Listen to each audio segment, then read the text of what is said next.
आता लोकसभा जागा वाटपासंदर्भातल्या टॉप 9 बातम्यांचा आढावा घेऊयात। महायुतीच्या जागा वाटपामध्ये 11 मार्चला दिल्लीमध्ये पुन्हा बैठक। अमित शहांच्या उपस्थितीमध्ये बैठक। शिंदे, फडणवीस, अजित पवार बैठकीला उपस्थित राहणार। महायुतीमधील 3 ते 4 जागांचा तिढा कायम। महायुतीच्या बैठकीआधी अजित पवार गटाची दिल्लीमध्ये खलबतं। मावळच्या 4थ्या जागेसाठी अजितदादा गटाचा आग्रह। सूत्रांची माहिती। शिंदे आणि दादांना दिल्लीमध्ये जाऊन भांडी घासावी लागत आहेत। बनावट सेना आणि राष्ट्रवादीचा अस्त जवळ आलेला आहे, तर बनावट शिवसेनेला 5, राष्ट्रवादीला 1-2 जागा मिळतील। संजय राऊतांचा शिंदे अजितदादांवर हल्लाबोल। तुमचे कोणते मुख्यमंत्री एकनाथ शिंदे, अजित पवार आणि दिल्लीत जाऊन भांडी घासावी लागतायत। 5 जागांचे तुकडे कुत्र्यापुढे हाडू फेकावा असे फेकल्याची बातमी मी वाचतो आहे। अजित पवारांना काय 2-4 जागांवरच बोलवण करतायत। डुप्लिकेट शिवसेना, डुप्लिकेट राष्ट्रवादी काँग्रेस यांनी जास्त अपेक्षा करू नये।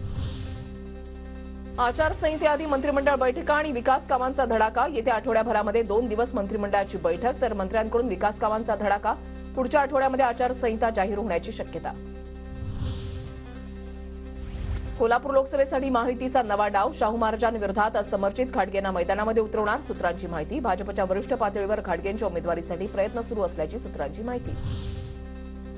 जळगाव लोकसभेच्या जागेबाबत आज मातोश्रीवर बैठक। उद्धव ठाकरेंच्या उपस्थितीमध्ये दुपारी 12:30 वाजता बैठक। निवडणुकीची रणनीती ठरवण्यासाठी बैठकीचं आयोजन।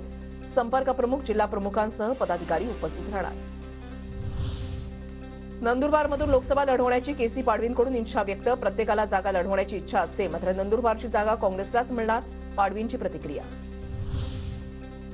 धाराशिव जिल्ह्यामधल्या परंडाच्या सोनारी गावामध्ये शिवसेना शिंदे गटाकडून बॅनरबाजी। बघतोस काय रागाने, तुला खासदार केलाय वाघाने, अशा आशयाचे बॅनर।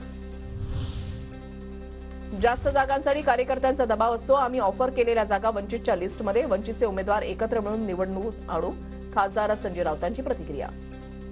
कार्यकर्ताओं का दबाव होता है ज्यादा सीटों के लिए, फिर भी हम उनका समाधान करने का पूरा कोशिश करेंगे। जो सीटें वंचित बहुजन आघाड़ी को महाराष्ट्र विकास आघाड़ी के सदस्य के रूप में मिलेगी, वो सब मिलकर हम जीत कर लाएंगे।